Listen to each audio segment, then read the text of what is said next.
Hi, this is my bike check.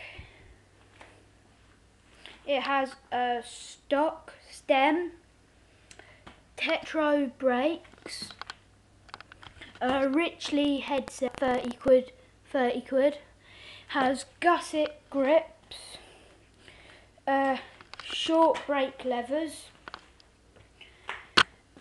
gusset pimp wheels, same as the grips, Harrow forks, frame. It has a 3-piece crank and a 25 to 90 sprocket.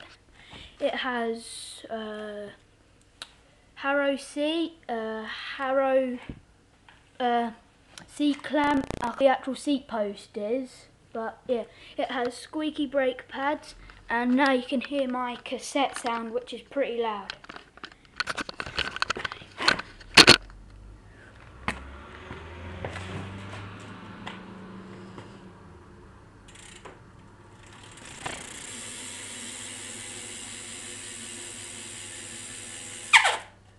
There.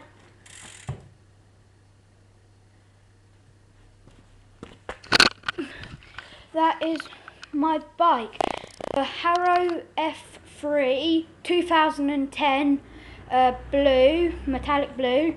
It comes around about £310. Thanks very much.